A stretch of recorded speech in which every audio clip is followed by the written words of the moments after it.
Magandang hapon mga bata. Magandang hapon din po. Bago tayo magsimula, tayo ay mananalangin. Let's pray.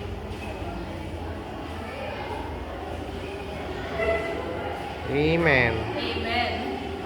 Ngayon, magbalik-aral tayo. Sino sa inyo ang nakakaalala ng itinuro ko kahapon? Ako po. Sige, Lionel. Ang pinag-aralan natin kahapon ay ang pagkakaiba ng produkto at serbisyo. Tama. Lionel, maaari mo bang ibahagi sa klase kung ano ba ang kahalagahan ng produkto at serbisyo?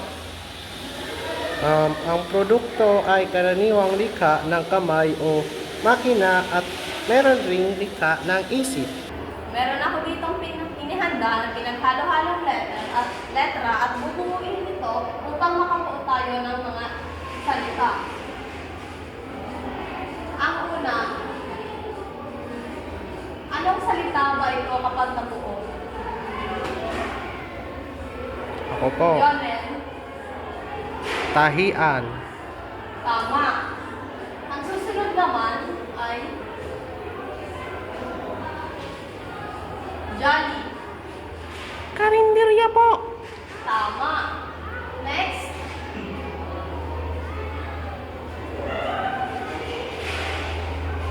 Susunod po, ano? Rems.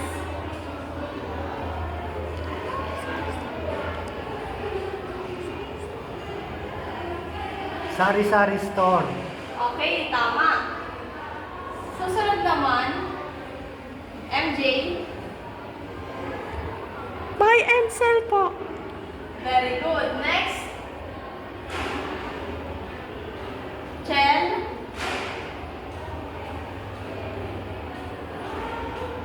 Beauty parlor po. Tama. Jason, ano kaya ito? Talyer po. Tama. Very good. Mga bata, may inihanda akong larawan. Ipapakita ko sa inyo at tutukuyin nyo kung ano ba ang nasa larawan. Jolly, ano kaya ang nasa larawan?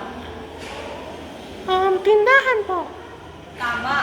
Ito ay tindahan o sari-sari store. Dito tayo bumibili ng ating mga pang-araw-araw na pangangailangan. Ang susunod naman ay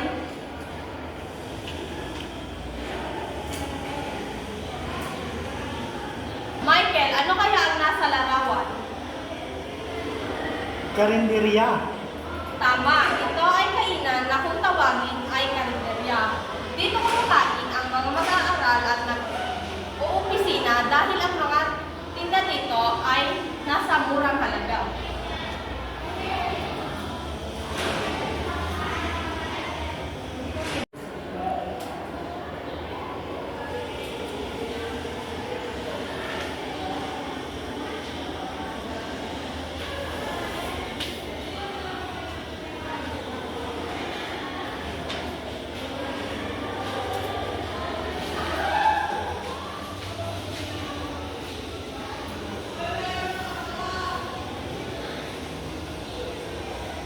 Mga bata, dadako na tayo sa ating pagtatalakay.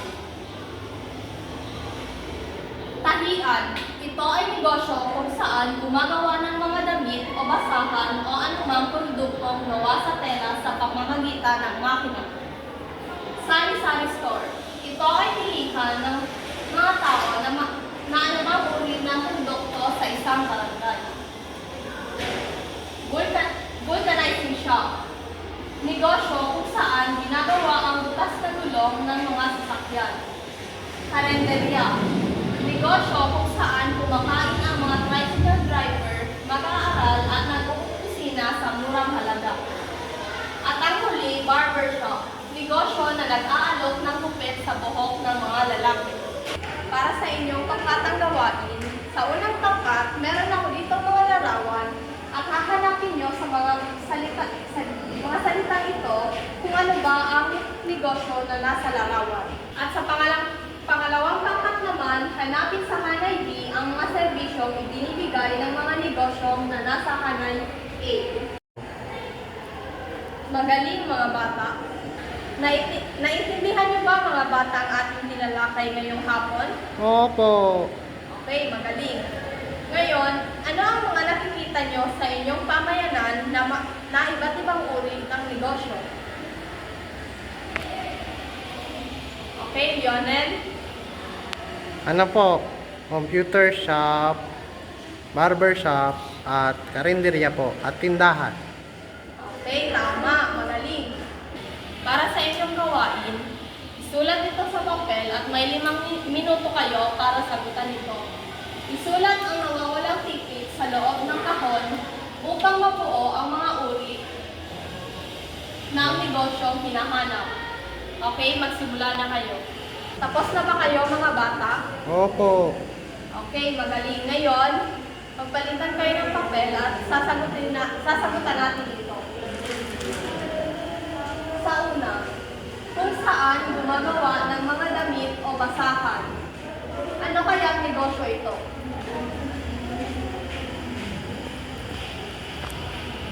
Okay, Lionel? Tahian po. Okay, tama. Pangalawa, ito ay bilihan ng mga tao ng mga anumang uri ng produktong binibili sa isang barangay. Friends, ano kaya ang negosyo ito?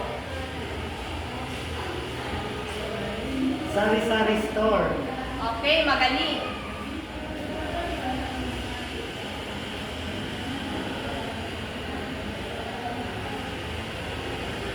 At ang panghuli, ito ay negosyo kung saan kumakain ang mga tricycle driver, mag-aaral at nag-uopisina sa murang halaga.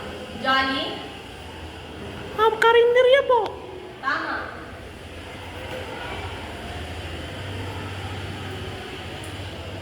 Magaling mga bata. Para sa inyong takdang aralin, gumawa ng talaan ng mga negosyong makikita sa inyong barangay. Isulat ang serbisyong inaalok nito. Naiintindihan niyo ba mga bata? Opo. Maraming salamat sa inyong pakikinig. Yun lamang ang ating aralin sa hapong ito. Paalam mga bata. Paalam, teacher.